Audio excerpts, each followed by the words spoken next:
ನಮಸ್ಕಾರ ಎಲ್ಲ ನಮ್ಮ ದ್ರಾಕ್ಷಿ ಬೆಳೆಗಾರರಿಗೆ. ಏನಪ್ಪಾ ಇವತ್ತಿನ ವಿಡಿಯೋದಾಗ ನಾವು ಹೇಳಕ್ ಬಂದೇವಪ್ಪ ಅಂತಂದ್ರ, ಇಷ್ಟ ದಿನ ನಾವೀಗ ಏಪ್ರಿಲ್ ಕಟಿಂಗ್ ನಿಂತ್ರ ಈ ಗರ್ಭಧಾರಣೆ ಹೆಂಗ್ ಮಾಡ್ಕೋಬೇಕು ಮತ್ತೆ ಕಡ್ಡಿ ಮೆಚುರಿಟಿ ಹೆಂಗ್ ಮಾಡ್ಕೋಬೇಕು ಅನ್ನೋದ್ರ ಬಗ್ಗೆ ನಾವು ವಿಡಿಯೋ ಮಾಡ್ಕೊಂಡ್ ಬಂದೇನೆ. ಇವಾಗ ಏನೈತಿ ನಮ್ದು ಅಕ್ಟೋಬರ್ ಪ್ರೂನಿಂಗ್ ಚಾಟ್ನಿ ಅಂತೀವಲ್ಲ ನಾವು, ಕಾಯಿ ಹಿಡಿಯುವಂತ ಚಾಟ್ನಿ ಅಂತೀವಿ. ಅದರದೊಂದು ತಯಾರಿ ಮಾಡ್ಕೊಳಕ್ ನಾವು ಸ್ಟಾರ್ಟ್ ಮಾಡಿವಿ ಆಲ್ರೆಡಿ. ಅದನ್ನ ಯಾವ ರೀತಿ ನಾವು ಮಾಡ್ಕೊಳತಾನ ಅಂತೇಳಿ ವಿಡಿಯೋ ಮಾಡೋ ಒಂದು ಉದ್ದೇಶ ಆಗೈತಿ. ಆ ವಿಡಿಯೋದಿಂದ ಸಾಕಷ್ಟು ಜನಕ್ಕೆ ಹೆಲ್ಪ್ನು ಆಗ್ಬೋದು, ಅದ್ರಿಂದ ಸ್ವಲ್ಪ ನಾಲೆಜ್ನ ಎಲ್ಲರಿಗೆ ಕೊಡ್ಬೇಕಂತೇಳಿ ಈ ವಿಡಿಯೋ ಮಾಡೋ ಉದ್ದೇಶ ಐತಿ. ಇನ್ನ ಈ ದ್ರಾಕ್ಷಿ ನಾಡ್ ಯೂಟ್ಯೂಬ್ ಚಾನಲ್ ಆದಷ್ಟ ಸಬ್ಸ್ಕ್ರೈಬ್ ಮಾಡ್ಕೋರಿ. ಈಗ ನಮ್ದು ಅಕ್ಟೋಬರ್ ಪ್ರೂನಿಂಗ್ ಚಾಟ್ನಿ ಸೀಸನ್ ಸ್ಟಾರ್ಟ್ ಆಯ್ತು. ಸಾಕಷ್ಟು ವಿಡಿಯೋಗಳನ್ನ ನಾವು ಅಪ್ಲೋಡ್ ಮಾಡ್ತಾ ಇರ್ತೇವೆ. ಅದ್ರದೊಂದು ಬೆನಿಫಿಟ್ ನೀವು ತಗೋಬೇಕಂತ ನಾ ಅಂತೇನೆ. ಇನ್ನು ಏಪ್ರಿಲ್ ನಾವು ಕಟಿಂಗ್ ಮಾಡ್ಕೊಂಡ ಇಲ್ಲಿ ತನಕ ಗರ್ಭಧಾರಣೆ ಎಲ್ಲ ಮಾಡ್ಕೊಂಡಿದೀವಿ. ಆದ್ರ ಗರ್ಭಧಾರಣೆ ಆಗೋದು ಎಷ್ಟು ದಿನಕ್ಕೆ ಆಕೈತಿ ಮತ್ತೆ ಮಿನಿಮಮ್ ಎಷ್ಟು ಮಂತ್ ನಮ್ಗೆ ಟೈಮ್ ಸಿಗ್ತೈತ್ರಿ, ಎಷ್ಟು ಮಂತ್ ನಾವು ಬಿಡ್ಬೇಕು ಕಡ್ಡಿ ಗರ್ಭಧಾರಣೆ ಮೆಚುರಿಟಿ ಎಲ್ಲ ಸರಿಯಾಗಿ ಆಗ್ಬೇಕು, ನಾವು ಕಾಯಿ ಕಟ್ಟಿಂಗ್ ತಗೋಬೇಕು ಅಂತಂದ್ರೆ ಮಿನಿಮಮ್ 150 ಅಂದ್ರೆ ಒಂದು 5 ತಿಂಗಳು, ಮಿನಿಮಮ್ 5 ತಿಂಗಳ ಒಂದು 150-60 ದಿನಾರೇ ಮಿನಿಮಮ್ ಅದಕ್ಕೆ ಬೇಕು. ಚೆನ್ನಾಗಿ ನಮ್ಗೆ ಎಲ್ಲ ಮೆಚುರಿಟಿ ಆಗ್ಬೇಕು, ಗರ್ಭಧಾರಣೆ ಆಗ್ಬೇಕಂದ್ರೆ ಅಷ್ಟು ಟೈಮ್ ನಮ್ಗೆ ಬೇಕು. ಇನ್ನು ಅದು ಮೆಚುರಿಟಿ ಆಗೈತಿ ಇಲ್ಲ ಇದು ನಾವು ಚಾಟ್ನಿಗೆ ಇನ್ನು ಕಾಯ್ಬೇಕು ಅಥವಾ ಈಗ ಚಾಟ್ನಿ ತಗೋಬೇಕು ಅಂತ ಹೇಳಿ ನಾವು ಯಾವ ರೀತಿ ನೋಡ್ಕೋಬೇಕು ಅಂತಂದ್ರೆ, ಕಡ್ಡಿ ಒಂದೇನ್ ಗರ್ಭ ಇರೋದಿಲ್ಲ ಅದ್ರೊಳಗ ಒಂದು ಚಾಕ್ಲೇಟ್ ಲೇಯರ್ ಒಳಗಿನ ಬಾಜು ಗರ್ಭ ಫಾರ್ಮ್ ಆಕೈತಿ. ಅದು ಯಾವಾಗ ವೈಟ್ ಇರ್ತಲ್ಲ ಅದಷ್ಟು ನಮ್ಗೆ ಸಕ್ಸಸ್ಫುಲ್ ಆಗಿ ಹೂ ಕೊಡೋದಾಗಿರ್ಬೋದು, ಹೂ ಕೊಟ್ರು ಅದ್ ಮುಂದೆ ತಡೆಯೋದಾಗಿರ್ಬೋದು ಆಗಿರಂಗಿಲ್ಲ.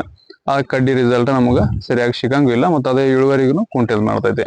ಈಗ ನಾವು ಆ ಕಡ್ಡಿ ಯಾವ ರೀತಿ ಚೆಕ್ ಮಾಡ್ಕೋಬೇಕು, ಆ ಚೆಕ್ ಮಾಡಿ ಅದು ಕರೆಕ್ಟ್ ನಮ್ಗೆ ಗರ್ಭ ಫಾರ್ಮೇಶನ್ ಆಗೈತಿಲ್ಲ ಅಂತ ಹೇಳಿ ನೋಡ್ಕೊಂಡ ಅದನ್ನ ನಾವು ಚಾಟ್ನಿ ತಗೋಬೇಕಾಗ್ತೈತಿ. ಈಗ ಕೆಲವೊಂದ್ಸಲ ಏನಾಗ್ತೈತಿ, ಕಡ್ಡಿ ನಮ್ಗೆ ಆಲ್ರೆಡಿ ಕೆಂಪಾಗಿ ಅಗದಿ ಮೆಚೂರ್ಡ್ ಕಾಣಿಸ್ತೈತಿ, ಅದ್ರ ಒಳಗ ಗರ್ಭ ತುಂಬಿರಂಗಿಲ್ಲ.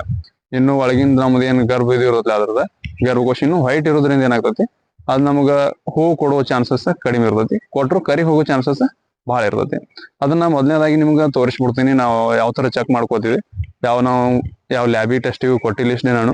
ಕೊಡೋರಿದ್ರು ಲ್ಯಾಬ್ ಟೆಸ್ಟ್ನು ಮಾಡಿಸ್ಬೋದು. ನಿಮ್ ಕಡ್ಡಿ ಮೆಚೂರ್ಡ್ ಆಗೈತಿಲ್ಲ, ಇನ್ನು ಹೂ ಬಿಡು ಚಾನ್ಸಸ್ ಕೆಳಗಿನ ಬಾಜು ಹೆಚ್ಚೋದು ಮೇಲಿನ ಬಾಜು ಹೆಚ್ಚೋದು ಅದಂತೂ ಯಾರ ಕೈಗೆ ಸಿಕ್ಕಿಲ್ಲ. ಸಾಕಷ್ಟು ಜನ ಮಾಡಿದವ್ರನ್ನ ಕೇಳಿನಿ, ಅದು ಸಕ್ಸಸ್ಫುಲ್ಲಿ ಅಷ್ಟೊಂದು ರೇಟಿಂಗ್ ಇಲ್ಲ. ಅದಕ್ಕೆ ಬದ್ಲಿ ನಾವೇನ್ ಮಾಡೋದು, ನಾವೇ ಚೆಕ್ ಮಾಡ್ಕೊಳ್ಳೋದು ಯಾವ ತರ ಒಳಗೂ ನಮ್ದು ಚಾಕ್ಲೇಟ್ ಲೇಯರ್ ಏನ್ ಗರ್ಭ ಫಾರ್ಮೇಶನ್ ಆಕೈತಿ ಅಂತ ಹೇಳಿದೆ ಅದು ಆಗೈತಿ ಇಲ್ಲೋ ಅಂತೇಳಿ ನಾವು ಕತ್ರಿ ಮುಂದೆ ಕಟ್ ಮಾಡಿ ಅದನ್ನ ನಾವು ಚೆಕ್ ಮಾಡ್ಕೊಂಡು, ವೈಟ್ ಇದ್ರೆ ಇನ್ನೊಂದ್ ಸ್ವಲ್ಪ ದಿನ ನಾವು ಕಾದು ಅದನ್ನ ಮೆಚುರಿಟಿ ಮಾಡ್ಕೊಂಡು ಆಮೇಲೆ ನಾವು ಕಟಿಂಗ್ ತಗೋಬೇಕು. ಈಗ ಬರ್ರಿ ನಾ ಅದನ್ನ ಯಾವ ರೀತಿ ನಾವು ಚೆಕ್ ಮಾಡ್ಕೋತೀವಿ ಅಂತೇಳಿ ತೋರಿಸ್ತಾನ. ಕತ್ರಿ ಮಾಡಿ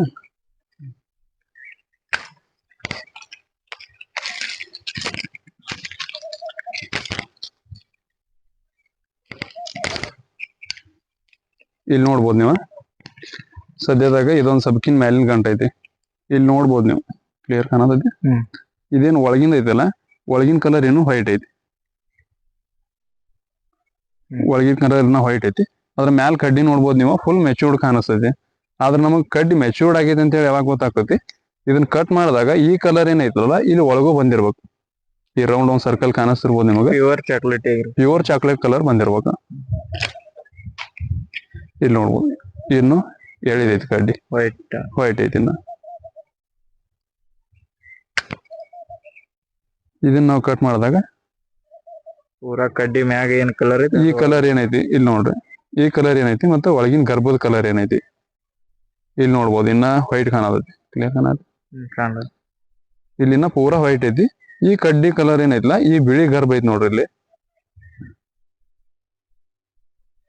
ಬ್ಲರ್ದಾಗ ಸ್ಟಾಪ್ ಮಾಡಿ ಅಂದ್ರೆ ಇಷ್ಟು ಈ ರೇಂಜಿಗೆ ಕಪ್ ಕಲರ್ ಏನಾಗಬೇಕು, ಚಾಕ್ಲೇಟ್ ಕಲರ್ನಾಗ ಈ ಗರ್ಭ ಬರ್ಬೇಕು.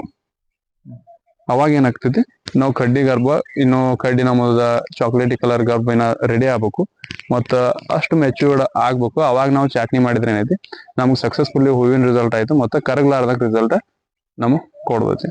ಇನ್ನ ಇಷ್ಟು ನಾವು ಕಡ್ಡಿ ಮೆಚುರಿಟಿ ನೋಡಿ ಒಂದು ಚಾಟ್ನಿ ಮಾಡ್ಕೋಬೇಕು. ಇನ್ನ ಚಾಟ್ನಿ ಮಾಡ್ಕೋಬೇಕಾದ್ರೆ ನಾವು ಗೊಬ್ಬರ ನಿಯೋಜನೆ ಯಾವ ತರ ಮಾಡ್ಕೋಬೇಕು, ಮೊದಲನೇದಾಗಿ ಗೊಬ್ಬರ ನಾವು ತಿಪ್ಪಿ ಗೊಬ್ಬರ ಕಟ್ಲಿ ಅಥವಾ ನಾವು ಯಾವ್ದೇ ಸರ್ಕಾರಿ ಗೊಬ್ಬರ ಕಟ್ಲಿ, ಇವೇನು ಚೀಲದ ಗೊಬ್ಬರ ಕಟ್ತೀವಲ್ಲ ಅದಾಗ್ಲಿ, ಕಾಂಪೋಸ್ಟ್ ಆಗಿರ್ಲಿ, ಇದ್ರ ನಾವು ಯಾವ ತರ ಕಟ್ಕೋಬೇಕು ಅದಕ್ಕೆ ಅದಂತ ಒಂದು ಮೆಥಡ್ ಅದಾವ ಅಂತ ಎಲ್ಲರೂ ಫಾಲೋ ಮಾಡ್ತಾ ಇರ್ಲಿ ಗೊತ್ತಿಲ್ಲ, ಮೊದ್ಲಿಂದನ ನಾವು ಫಾಲೋ ಮಾಡ್ಕೊತ ಬಂದೇವಿ. ಅದ್ರ ಹೆಂಗೈತಿ ಈಗ ನಾವು ಸ್ಟಾರ್ಟಿಂಗ್ ಇಲ್ಲಿ ತೋರಿಸ್ಬೋದು ನೀವು, ಇಲ್ಲಿ ಕೆಳಗೆ ತೋರಿಸ್ರಿ. ಎರಡು ಸೈಡಿಂದ ಮಣ್ಣು ಏರ್ಸೇವಿ, ಇದನ್ನ ಬೆಡ್ ರೆಡಿ ಮಾಡ್ಕೋಬೇಕಂತೇಳಿ ಎರಡು ಸೈಡಿಂದ ಮಣ್ಣು ಏರ್ಸೇವಿ.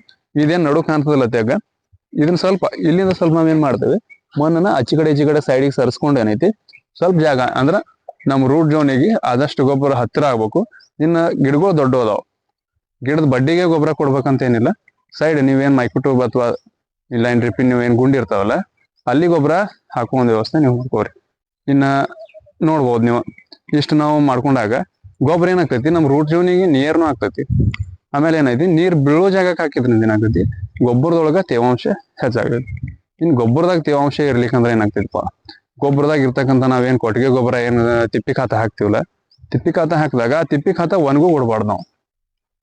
ಒಮ್ಮೆ ತಿಪ್ಪಿ ಖಾತ ಒಣಗಿತು ಅಂತ ಇಟ್ಕೊರಿ, ಅದ್ರೊಳಗೆ ಯಾವುದೇ ಒಂದು ಸೂಕ್ಷ್ಮ ಜೀವಿಗಳು ಬೆಳೆಯಂಗಿಲ್ಲ, ಅದ್ರೊಳಗೆ ಇರ್ತಕ್ಕಂಥ ನ್ಯೂಟ್ರಿಯನ್ಸ್ ನಮ್ ಗಿಡಕ್ಕೆ ಸಿಗಂಗಿಲ್ಲ. ನಾವು ಇಷ್ಟು ತಿಪ್ಪಿ ಖಾತ್ನ್ಯಾಗ ತೇವಾಂಶವನ್ನು ಇಟ್ಕೊಳ್ಳೋದ್ರಿಂದ ಏನಾಗ್ತೈತಿ ಸೂಕ್ಷ್ಮ ಜೀವಿಗಳು ಹೆಚ್ಚಾಗಿ ಬೆಳಿತಾವ. ಮತ್ತ ನಮ್ಮ ಏನ್ ರೈತ ಮಿತ್ರ ಎರೆಹುಳು ಅಥವಾ ಇವು KSB PSB ಇವೆಲ್ಲ ಬ್ಯಾಕ್ಟೀರಿಯಾಗಳು ಅದ್ರಾಗ ಇರೋದ್ರಿಂದ ನ್ಯೂಟ್ರಿಯನ್ಸ್ ಅಪ್ಟೇಕ್ ತಿಪ್ಪಿ ಗೊಬ್ಬರದ ನಾವು ಸಂಪೂರ್ಣವಾಗಿ ತಗೋಬಹುದು. ಇನ್ನು ತಿಪ್ಪಿ ಗೊಬ್ಬರ ಹಾಕ್ಬೇಕಂತ ನಾ ಹೇಳಿದೆ, ಈಗ ನೀರ್ ಬೀಳಲ್ಲಿ ಹಾಕ್ಬೇಕಂತ ಹೇಳಿದೆ, ಬೆಡ್ನ್ಯಾಗ ನಾವು ಜಾಗ ಮಾಡ್ಕೊಂಡು ಹಾಕ್ಬೇಕು ಅಂತ ಹೇಳಿದೆ. ಅದ್ರ ತಿಪ್ಪಿ ಗೊಬ್ಬರ ಜೊತೆ ಇನ್ನೊಂದ್ ಸ್ವಲ್ಪ ನಾವೇನ್ ಮಿಕ್ಸ್ ಮಾಡ್ಕೋಬಹುದು, ಒಂದು SSP single super phosphate mix ಮಾಡ್ಕೋಬಹುದು. ಆಮೇಲೆ ಅದ್ರ ಜೊತೆ ಏನೈತಿ ಬೇವಿನ ಹಿಂಡಿ ಕೆಲಸ ಅಂತ ನಾ ಸಾಕಷ್ಟು ವಿಡಿಯೋದಾಗ ಹೇಳಿನಿ. ಏನ್ ಮಾಡ್ತದಪ್ಪ ಅಂದ್ರ ಈ ನಮಗ ಏನು ಅಪೋಸಿಟ್ ಒಂದು ಜಂತುಹುಳುಗಳು ಅದಾವಲ್ಲ, ಇವು ಏನಂತೀವಿ ನಾವು ಸ್ಟೆಮ್ ಬೋರರ್ ಆಗಿರ್ಬೋದು, ಮಿಲಿಬಾಗ್ ಆಗಿರ್ಬೋದು, ಇಂಥ ಒಂದು ಹುಡದೆ ಆಗಿರ್ಬೋದು, ಅವೇನ್ ಮಾಡ್ತಾವ ನಮ್ ಗಿಡಕ್ಕೆ ಬೇಡವಾದ ಏನ ಕೀಟಗಳು ಅದಾವಲ್ಲ ಅದನ್ನೊಂದು ಕೊಲ್ಲೋ ಒಂದು ವ್ಯವಸ್ಥೆ ಏನ್ ಮಾಡ್ತೈತಿ ನಮ್ಗ ಬೇವಿನ ಹಿಂಡಿ ಮಾಡಿಕೊಡ್ತೈತಿ. ಇನ್ನ ನಾ ಹೇಳಿದೆ ನಿಮಗ ಕರೆಕ್ಟ್ ಗೊಬ್ಬರ ಹಾಕೋಬೇಕು. ಆ ಗೊಬ್ಬರನ ಅದ್ರ ಜೊತೆ ನೀವು single super phosphate SSP mix ಮಾಡ್ಕೊಳ್ಳೋದಿತ್ತಂದ್ರ ಒಂದ್ಸಲ ಏನ್ ಮಾಡ್ರಿ, ಗೊಬ್ಬರ ಹಾಕಿದ್ಮೇಲಾರ ನೀವು ಮ್ಯಾಲ ಅದನ್ನ ಒಗಿರಿ. ಎಷ್ಟು ಒಗಿಬೇಕಪ್ಪ ಅಂತಂದ್ರ ಮಿನಿಮಮ್ ಇಲ್ಲ ಅಂದ್ರು ಒಂದು 200 ಇಂದ 300 ಗ್ರಾಮ್ ಒಂದ್ ಗಿಡಕ್ಕೆ ಹಾಕ್ಬೇಕಾಗ್ತೈತಿ. ಅದು ನೀವು ಯಾವ ತರ ನೀವು ತಿಪ್ಪಾಗ ಕಲಿಸ್ಕೋಬಹುದು SSP ಹಾಕಿ, ಅಥವಾ ನೀವು ಗೊಬ್ಬರ ಹಾಕಿದ್ಮೇಲೂ ಮ್ಯಾಲ ಹಾಕ್ಬೋದು. ಆದ್ರೆ ಕಂಪಲ್ಸರಿ ಏನ್ ಮಾಡ್ರಿ, ನಾವು ಗೊಬ್ಬರ ಬೆನಿಫಿಟ್ ತಗೋಬೇಕಪ್ಪ ಅಂತಂದ್ರ ಅದೇನ್ ಜಾಗ ಮಾಡಿ ನಾವು ಹಾಕಿರ್ತೀವಲ್ಲ ಸೈಡ್ಕಿನ್ ಮನೆಯೆಲ್ಲ ಕವರ್ ಮಾಡಿ ಮುಚ್ಚಿಬಿಡ್ರಿ ಅದನ್ನ. ಆ ಗೊಬ್ಬರ ಮುಚ್ಚೋದ್ರಿಂದ ಏನಾಗ್ತೈತಿ ನಮಗ ತೇವಾಂಶನೂ ಹೆಚ್ಚು ಉಳಿತೈತಿ, ಗೊಬ್ಬರ ಅಪ್ಟೇಕ್ನು ಚಲೋ ಆಗ್ತೈತಿ. ಅದರಿಂದ ಏನೈತಿ ಗೊಬ್ಬರ ಚಲೋನು ನಮಗೆ ರಿಸಲ್ಟ್ ಕೊಡ್ತೈತಿ. ಇನ್ನು SSP ರಿಸಲ್ಟ್ ಏನಪ್ಪಾ ಅಂತಂದ್ರ ನಮ್ಮ ಮನ್ಯಾಗ ಇರ್ತಕ್ಕಂಥ ಪೊಟ್ಯಾಶ್ ಇದು ಫಾಸ್ಫರಸ್ ಏನೈತಿಲ್ಲ ಅದನ್ನ ಫಿಕ್ಸೇಷನ್ ಆಗಕ್ ಬಿಡಂಗಿಲ್ಲ, ಅಂದ್ರ ಅಲ್ಲೇ ಉಳ್ಕೊಳಕ್ ಬಿಡಂಗಿಲ್ಲ.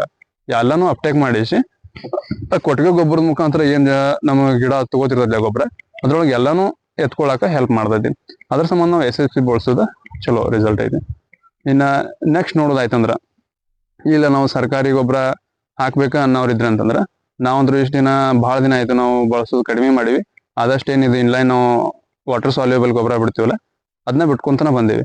ಆದ್ರೆ ಈಗ ನೀವು ಬಳಸ್ತೀನಿ ಅಂತ ಅನ್ನೋರಿಗೆ ನಾ ಸ್ವಲ್ಪ ಗೊಬ್ಬರನ ಸಜೆಸ್ಟ್ ಮಾಡ್ತೇನೆ. ಯಾವಪ್ಪ ಅಂತಂದ್ರೆ ಈಗ ಸದ್ಯದಾಗ ಸ್ಟಾರ್ಟಿಂಗ್ ನಾವು ಯೂರಿಯಾ ಅಷ್ಟೇ ಕೊಡಕ್ ಆಗಂಗಿಲ್ಲ. ಯೂರಿಯಾದಾಗ ಏನೈತಿ ಬರೀ ನೈಟ್ರೋಜನ್ ಲೆವೆಲ್ ಹೈ ಐತಿ. ಅದ್ರ ಸಂಬಂಧ ಏನ್ ಮಾಡ್ಕೊಡ್ರಿ DAP ಬಳಸ್ಕೋಬಹುದು. ಅದ್ರ ಜೊತೆ ಮ್ಯಾಗ್ನೀಷಿಯಂ ಸಲ್ಫೇಟ್, ಆಮೇಲೆ ಏನೈತಿ ನೀವು ಬೇವಿನ ಹಿಂಡಿ, SSP ಇವತ್ತನ್ನ ಮಿಕ್ಸ್ ಮಾಡ್ಕೊಂಡು ಬಳಸ್ಕೋಬಹುದು. ಟೋಟಲ್ ಗೋಲ್ಡ್ ಬಳಸ್ಕೋಬಹುದು. ಇವೆಲ್ಲಾನು ಮಿಕ್ಸ್ ಮಾಡಿ ಗಿಡಕ್ಕೆ ನೀವು ಯಾವ ರೇಂಜಿಗೆ ಗಿಡ ವೀಕ್ನೆಸ್ ಗಿಡ ಸ್ಟ್ರೆಂತ್ ಚೆಕ್ ಮಾಡ್ಕೊಂಡ ಆ ರೇಂಜಿಗೆ ನೀವು ಗೊಬ್ಬರನ ಕೊಡ್ಬೋದು. ಆ ಗೊಬ್ಬರನು ಏನೈತಿ ನೀರ್ ಬೀಳಲ್ಲಿ ಕೊಟ್ರೆ ಅದನ್ನ ವಾಪಸ್ ಮುಚ್ಚಿಬಿಡ್ರಿ. ನೀವು ಗಾಳಿ ಜೊತೆಗೆ ಬಿಡೋದ್ರಿಂದ ಏನಾಗ್ತೈತಿ ಅದು ಗಾಳಿ ಜೊತೆ ವರ್ತಿಸಿ ಅದನ್ನ ಅಮೋನಿಕಲ್ ನೈಟ್ರೋಜನ್ ಆಗೋ ಒಂದು ಚಾನ್ಸಸ್ ಇರ್ತೈತಿ. ಅದನ್ನ ಗಾಳಿ ಜೊತೆ ವರ್ತಿಸ್ಲಾಕ್ ಬಿಡಬೇಡ್ರಿ, ಅದನ್ನ ಆದಷ್ಟು ಮುಚ್ಚೋದ್ ಮಾಡ್ರಿ. ಇನ್ನು ಕೊಟ್ಟಿಗೆ ಗೊಬ್ಬರ ಹಾಕೋದ್ರಾಗ 2 ಟೈಪ್ ಐತಿ. ನೀವು ಕೊಟ್ಟಿಗೆ ಗೊಬ್ಬರ ಹಾಕಿ ಮ್ಯಾಲ್ ಬಿಟ್ರೆ ಅದು ವರ್ಕ್ ಆಗಂಗಿಲ್ಲ ಅಂತ ನಾ ಹೇಳಿದೆ. ಇನ್ನೊಂದು ಏನಪ್ಪಾ ಈ ತಿಪ್ಪಿ ಗೊಬ್ಬರನಾಗ ಅಂದ್ರ ಹಸಿ ಹಿಂಡಿ ಹಾಕಕ್ ಹೋಗ್ಬೇಡ್ರಿ. ಹಸಿ ಹಿಂಡಿ ಹಾಕೋದ್ರಿಂದ ಏನಾಗ್ತೈತಿ ಅದ್ರಾಗ ಅಮೋನಿಕಲ್ ನೈಟ್ರೋಜನ್ ಒಂದಾದ್ರು MOP ಅಂಶ ಹೆಚ್ಚಿರ್ತೈತಿ. ನ್ಯೂಟ್ರಿಯಲ್ ಅದೇನು ನಮ್ಗೆ ಪೊಟ್ಯಾಶ್ ಇರೋದಿಲ್ಲ ಅದ್ ಹೆಚ್ಚಿರೋದ್ರಿಂದ ಏನಾಗ್ತೈತಿ ಕ್ಲೋರೈಡ್ ಅಂಶ ಮಣ್ಣಿನಾಗ ಹೆಚ್ಚಾಗ್ತೈತಿ. ಗಿಡದ ಬೇರ ಸುಡುವಂತ ಚಾನ್ಸಸ್ನಾಗ ಇರ್ತಾವ. ವೈಟ್ ರೋಡ್ ಬಿಡಂಗಿಲ್ಲ, ಆ ಗೊಬ್ಬರ ಜಲ್ದಿ ಅಪ್ಟೇಕ್ ಆಗಂಗಿಲ್ಲ. ಆದಷ್ಟು ಗೊಬ್ಬರ ಏನೈತಿ ಕೊಳತಿದ ಗೊಬ್ಬರ ಯೂಸ್ ಮಾಡ್ರಿ. ಇನ್ನ DAP ಯೂಸ್ ಮಾಡಿದೆ ಅದ್ರೊಳಗೆ ನೀವು ಪೊಟ್ಯಾಶ್ ಇದನ್ನ ಹೇಳಿ SSP ಹೇಳಿದೆ, ಆದ್ರೆ MOP ಬಳಸಕ್ ಹೋಗ್ಬೇಡ್ರಿ. MOP ಬಳಸೋದ್ರಿಂದ ಏನಾಗ್ತೈತಿ ನಮ್ ಗಿಡಗಳಿಗೆ ಪೆಟ್ ಕೊಡ್ತೈತಿ, ಕ್ಲೋರೈಡ್ ಅಂಶ ಅದು ಹೆಚ್ಚು ಮಾಡ್ತೈತಿ. ಅದರಿಂದ ನಮ್ಗೆ ಏನೈತಿ ನುಸ್ಕಾನ್ ಐತಿ. ಇಷ್ಟು ಗೊಬ್ಬರ ಯೋಜನೆ ಮಾಡ್ಕೊಳ್ರಿ. ನೀವು ತಿಪ್ಪಿ ಗೊಬ್ಬರ ಯಾವ ತರ ಹಾಕಿರ? ನಾ ತಿಪ್ಪಿ ಗೊಬ್ಬರ ಈಗ ಆಲ್ರೆಡಿ ಒಂದ್ ಪ್ಲಾಟಿಗೆ ಹಾಕಿದೆ. ಈಗ ಆಳುಗಳು ಎಲ್ಲ ಈ ಕೊಳೆ ಮಿರೋದ್ರಿಂದ ಎಲ್ಲಾರು ಈಗ ಆಲ್ರೆಡಿ ಮಾಡಾತಾರ. ಟ್ರ್ಯಾಕ್ಟರ್ ಏನ್ ತುಂಬೋದು ಮತ್ತ ಅದೊಂದ ಸನಿಕಿಲೆ ಒಗಿಯೋದು ಅಂತ ಹೇಳಿ ಮಾಡತ್ತೀವಿ. ಅದರಿಂದ ನಮ್ಗ ಆಳುಗಳದು ಬಾಳ ಕಡಿಮೆ ಹತ್ತವ. ಮತ್ತ ಒಂದ್ ದಿನದಾಗ್ನು ಸಾಕಷ್ಟು ಕೆಲಸ ಕವರ್ ಆಗ್ತೈತಿ. ಅದರಿಂದ ಫಾಸ್ಟ್ ಐತಿ ಕೆಲಸ. ಅದ್ರೊಂದ್ ನಾ ಕ್ಲಿಪ್ ಹಾಕ್ತೇನೆ ಯಾವ ರೀತಿ ಅದನ್ನ ನಾವು ಮಾಡಿದ್ವಿ, ಯಾವ ರೀತಿ ತುಂಬಿ ಹಾಕಿದ್ವಿ ಅಂತೇಳಿ. ಅದನ್ನೊಂದ್ಸಲ ನೀವು ನೋಡ್ಕೊಂಡ್ಬಿಡ್ರಿ.